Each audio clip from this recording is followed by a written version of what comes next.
Now we turn our attention to the proposed fourth mainland bridge project coming up soon. The Lagos State government says compensation will be paid to all those whose property will be affected by the proposed fourth mainland bridge project. Well, this is according to the Special Advisor of Works and Infrastructure, Mrs. Aramide Adeoye, who says the bridge would become the second longest in Africa when it's completed.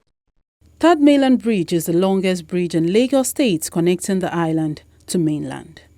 According to the State Ministry of Works, the Third Mainland Bridge is said to be the busiest road in the country, with over 180,000 daily vehicular traffic. The 10-kilometer bridge, opened in 1990 by former President Ibrahim Babangida, stretches from Orunshoki linking Apapa-Oshodi Expressway, Lagos-Ibadan Expressway, and terminates at the Adeniji-Adele interchange on Lagos Island. The Third Mainland Bridge, which is an essential part of Lagos daily commuting, is already caving in, requiring constant rehabilitation, which has been carried out by the state government.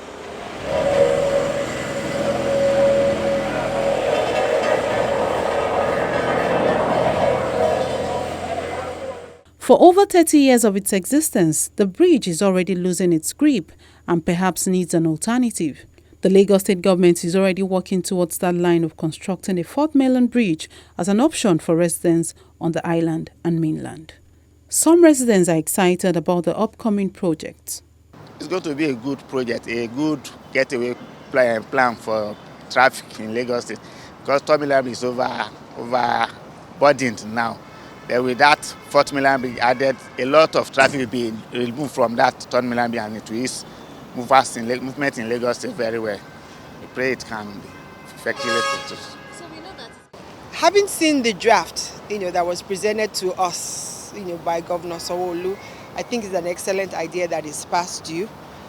We're hopeful that they will implement and get it under construction as fast as possible with the least amount of inconvenience to the population. And we're hoping that with the fourth mainland bridge, it will open up parts of, the east side of Lagos, as well as the Ikorodu axis, And we hope that the governor will provide accommodations for the people who will be displaced, but also open more opportunities for private developers to develop that part of Lagos. So it is a welcome achievement, and we're hopeful that that will be just one of the other many bridges that Lagos needs, so that there's always an escape route for us other than Third Mainland Bridge. It's a good idea. It's long overdue, at least to be able to connect people from Far Ikorodu to other part of Lagos. I think it's a good thing, and it's also going to ease some of the traffic that we have. Of course, considering that Lagos is itself overpopulated, and having to transit from other part of Lagos to the island and back, it's a good thing. The Special Advisor on Works and Infrastructure, Mrs. Aramide Adeoye, explains the process of selecting a bidder for the project. We started this journey in 2019. How did we advertise? We ensured that it was an international journal, engineering news all over, worldwide. And we said we'll be doing this bridge construction work in Nigeria. A lot of people, that was November, a lot of people, they were surprised to say, this is the first time this is happening. Most times it happens under hush-hush tones. You select who you think will be. It has never been. So that was the first test. The second test was the exact submission date. It was strictly done that even a lot of people missed out because they were 1 minute late than the closure time in the bid box. It was that strict. The third thing was every step of the way, we kept coming back to the public to say, this is where we are. We decided we would have a 6-step process towards this bid, towards the closure of the Fourth Mainland Bridge. So the expression of interest is the first stage. The request for qualifiers, for questions, is the second stage. The request for proposals is the next stage, which is the third one. The evaluation of the bids with the set criteria and guidelines will be the fourth one. The fifth one will be you getting a draft MOU, Memorandum of Understanding, with the terms on it.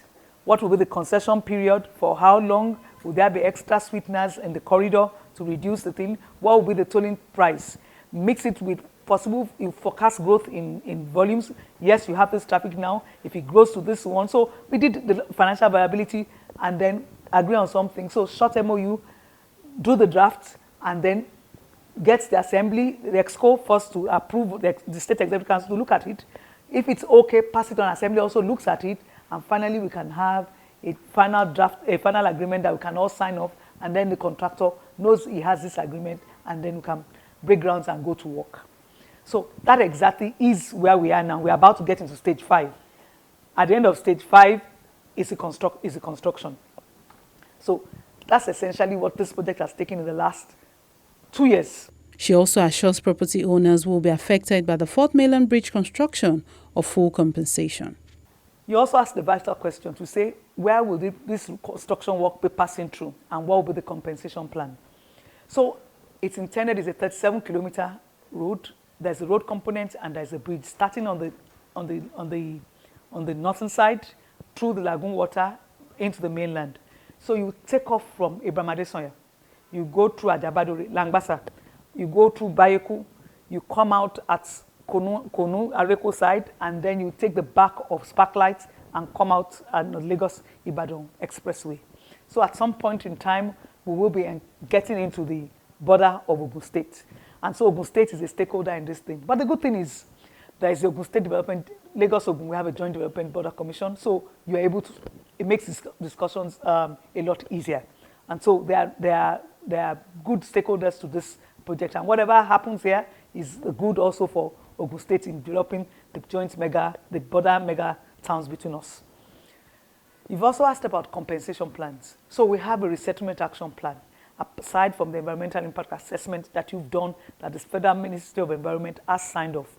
One of the reasons why this takes up to 2 years is in getting your EIA certificate, you'll have to do a lot of studies over cycle, wet season, dry season, and that spans across the 2 years. So you just don't do the studies in one dry season. You have to go on to the next year. So that's important. The route alignments, there were 16 route alignments that were selected.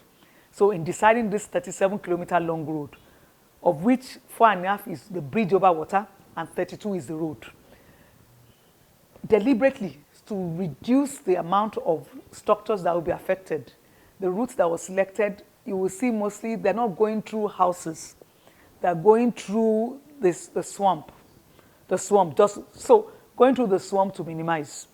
It's about the best that you can do. And that has reduced the structures that are affected to barely 800. One thing this administration has done is, even with the red line and the blue line, to say the compensation, pay the people, particularly the red line, pay people immediately. So this project is also one of such, that you pay people. I'm sure you were at the commissioning ceremony, the takeoff of the red line. You saw the checks that were displayed. Immediately take and move. So that's the kind of thing that you also have in this place. The construction period is expected to be 42 months from the date of financial close, 42 months. So of course you will have, in that 42 months, early works. You have initial early work site installation that can take 4 to 6 months. But the real construction work is 42 months. If you have a serious contractor, you can actually, that 42 months can be bridged, depending on the equipment manpower deployation. You can work from two ends and you can bridge that. Lagos stands to benefit a lot.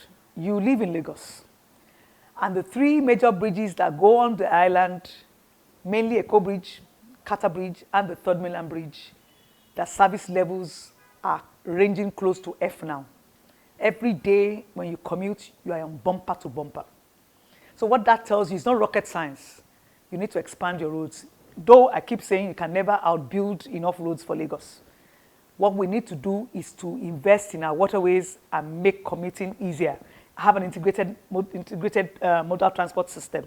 That is actually the solution to the gridlock. And so we need to be pragmatic. In a period where we're still doing this and we're still using road as an alternative now, while we deliberately work towards that intermodal transport system, we need to be able to build parallel networks. The good thing I keep telling people is Lagos has a strategic transport master plan. You pick it, you know exactly where you're connecting. Since you have hit this serviceability, you need to do this one that connects to this so that you reduce the average daily traffic volumes on this to move on to take onto this. The studies have been done over time extensively. And it's about time now that even from the Lagos Development Plan 2032 to 2052, you will see exactly what we must do. It's stated there that as a must, we must build the sets of infrastructure to build in the short term, in the medium term, and the long term, as stated in that development plan. And the 4th Mainland Bridge is one of them. It's no accident, it's no rocket science. That corridor is the next Lagos. The central Lagos is built up, capacity-wise. And so you need to spread out on the Lagos east side and on the Lagos west side. And I employ people to get a copy of that development plan because it enables you to have insight as to what government is thinking and how we're thinking of developing this state. So I think that answers your question. As to what would benefit, there are several. One thing is this: you will improve the socioeconomic benefits of well-being of Lagosians. You will indeed live better livable conditions of life. That's the traffic in itself is horrendous and hellish, and we need not go through that. It's unfortunate the 3rd Mainland Bridge, several 30 years, 1990, it was open 1990, so 32 years ago, we built the 3rd Mainland Bridge.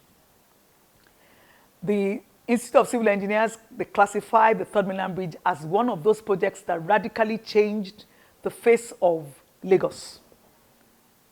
The IC publication, 100 years of IC, 3rd Mainland Bridge was recognized as one of those projects that radically changed transportation in Lagos. The worldwide, so that's something that they take statistics, and that's why 3rd Mainland Bridge featured in that IC publication. The 4th Mainland Bridge is like an M ring, is like London's M25. It's like a ring, because sometimes when you're going to Ikorodu, instead of a long route that you take, you see somebody who is leaving Island or leaving Ajah, who wants to go to Ikorodu, but because he has no other alternative, it begins to meander, either whether he will go first, Osborne, come out. If you take from that place where you are, you hit it on the 4th Mainland Bridge, you need not go through, so you leave all of these other bridges and you face where you are going. The other thing it will do also, it will reduce the journey time of the Lagos-Abuja highway route. So your living conditions gets improved, you improve socioeconomic benefits, you create alternatives for people, you have also to be able to real estate around there. So housing is also something that you will improve on there. You will also be able to make sure that your engineers, because you have, in the ultimate run, you will create employment for people. Because the construction work, you will need first even the site to acquire, the people to employ, the cement that they will procure, the steel. You get so. Infrastructure is an enabler anywhere. The people who would work around there will be employed. For the engineers who are under training in universities, so you develop a new set of, you're able to train new sets of engineers, which is what we're lacking. The proposed public-private partnership transport infrastructure development comes with a cost of about $2.5 billion, and Governor Babajide Sanwo-Olu says the project will be flagged off soon. In the next couple of months, we're going to be doing massive groundbreaking for the 4th Mainland Bridge. And you know that the 4th Mainland Bridge is coming all the way from Ajah, and it'll be batting just behind you here. It's like an M25 road, and the first phase of it will be landing on Shagamu-Ikorodu Express Road, which will be the first phase, which is about 27 kilometers all the way from Lagos, all the way from Ajah on the island, and it will be a major, major artery. The phase 2 of it will be from that junction all the way to Lagos-Ibadan Express Road. So that is what we're committed to, and that is what we're doing. If we can get that done, which by the grace of God we will push and complete in this our second administration, then you know that Ikorodu has completely opened up to the entire world.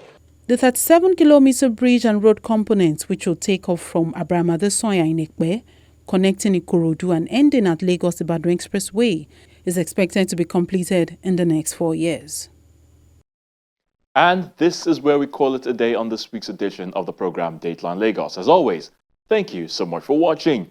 I'm Ayotunde Balugum. Until we come your way again next time, remember to please stay safe. Bye for now.